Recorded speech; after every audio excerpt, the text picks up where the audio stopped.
Hi everyone, I'm the RAJMAN. Welcome to another edition of Sports Zone TV. And my next guest belongs to a rare breed of individuals because his entire footballing career, which spanned close to 20 years, he spent it with only one club, and he represented his country on more than 65 occasions. He appeared more than 700 times for this club, and he scored more than 120 goals. I'm of course referring to my next guest, who's Paul Scholes, who played for Manchester United and the England national squad. Paul, welcome back to Singapore. You're part of the court's 40th anniversary celebrations. And how do you feel being back in the Lion City? Yeah, it's nice to be back. I think it's about 10 years ago was the last time I was there.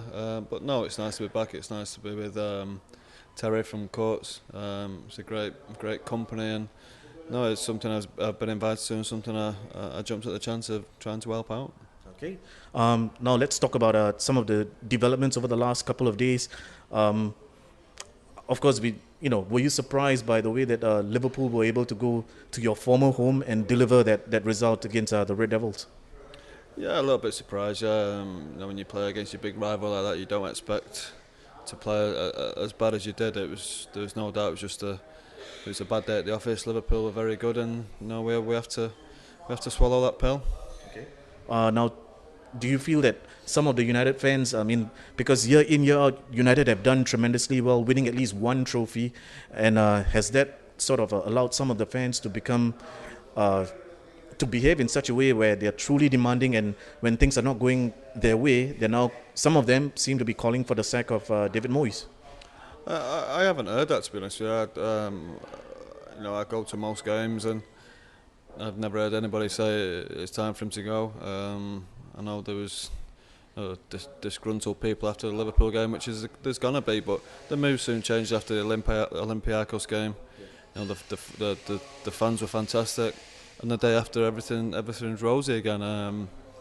The fans have really stuck behind him, I think, and will do until otherwise. Really, we've had some good results this season, but not managed to follow up with 2 or 3 straight after that, and now hopefully after Wednesday we've got a big game at West Ham, and then the Manchester derby, which is massive. Do you think this is a time for transition? I mean, every great team goes through this phase. The Chicago Bulls did it in the NBA, the Ferrari Formula One team, and do you think this is a phase of transition for the Red Devils? Yeah, it's definitely a phase of transition when you've had a manager for 26 years, or 27 years, whatever it was, and he decides to retire. There's always going to be change, and it's not going to be easy for the new man coming in to follow that. But he's a hard-working man. He's a hard-working staff. The players are hard-working players as well. Just at the minute, just for one reason or another this season, it hasn't clicked. He has had a lot of injuries, which haven't helped. But now I think he's got most of his players back. He's got 6 or 7 games now in the league, or maybe a little bit more, to try and end the season well, and hopefully with the Champions League final appearance as well, which would be nice. And talking about the Champions League, we're just hours away from the big draw that's happening tonight. The 8 teams, includes 3 Spanish clubs and the 2 German clubs, along with Man U, PSG, and Chelsea. Who do you think the Red Devils would want to avoid meeting at this point in time in the quarterfinals? Probably all 7 of them. No, it's whatever draw you get now is difficult. I suppose if you had to pick 1 or 2 of them, maybe Dortmund or Madrid, but there's still 2. Atletico Madrid it was, sorry.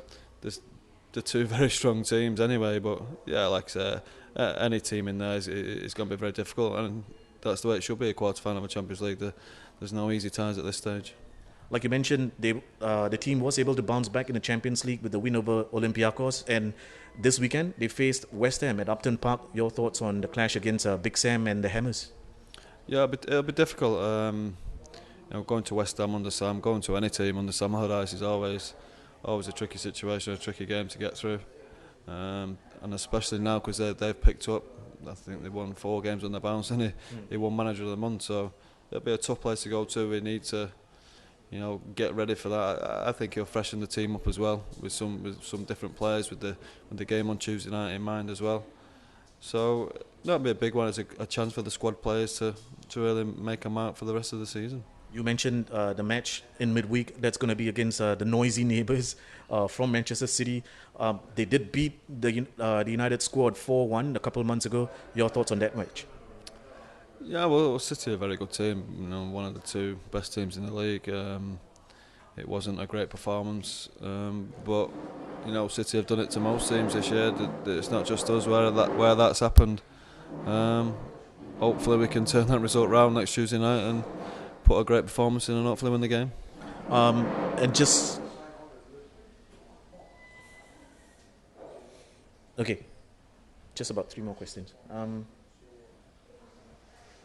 Just one more question. I mean, Paul, realistically, Manchester City, they are 12 points ahead of Manchester United. They have 2 games in hand. Is finishing in 4th place a long shot for the Red Devils this season? Yes, I think so. It'll be very difficult now to get that 4th place. We all know that, but I don't think they'll give up. No, we've not managed to put a good 5, 6, 7 game run together, and now would be a good time to do that. And some of the other teams drop some points, so we'll wait and see, and hopefully we can get it right. Is your longtime buddy Ryan Giggs a future contender for the manager's role at Old Trafford? I have no idea. I certainly think he has all the credentials. You know, I'm sure he wants to be a manager as well. He's doing all his badges. He's doing his pro license, and maybe, you know, there could be a similar situation to Guardiola at Barcelona when, you know, one of the ex-players takes over. I definitely think he's got the capabilities of doing that. Just a quick word on the England squad. We are less than 90 days away from the FIFA World Cup. England are in Group D along with Costa Rica, Uruguay and the Italians. What do you think of the Three Lions' chances? It'll be difficult against all 3 teams, I think. You know, England haven't really done well in World Cups lately. They will have some young players this time, and that might freshen them up a little bit, a bit of enthusiasm. They've got a new manager. But the three games will be hard. Uruguay, obviously, you know, with Suarez and Diego Forlan, Cavani. Italy with Balotelli and Pirlo and others. And Costa Rica playing in South America. That'll never be easy to beat that team as well. So if they can get out of the group, who knows? Maybe quarter-final, semi-final would be nice. Outstanding. Now, for you personally, now that your footballing career has just ended, almost 20 years playing at the top level, what is the next step for you? Are you considering coaching? Are you planning to go into punditry? No firm plans yet. No plans set in concrete. I'm going to finish my coaching badges this summer, and if something comes up coaching wise, then I'll probably take that. All right. Last question now. You turned 40 in November. When I turned 40 3 years ago, I jumped out of a plane 1 week before the birthday. There's a bucket list, you know.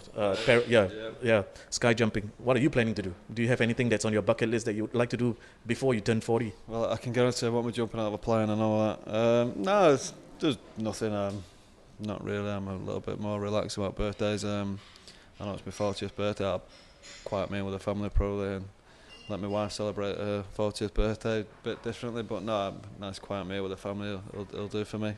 Okay. On that note, Paul Scholes, thank you very much for speaking to us as a Liverpool fan, but as a football fan as well. Thank you for 20 years of service. I mean, you're a truly class act, and I'm sure the fans will remember you for the longest time to come. Thank you. Thanks a lot, Paul. Thank you.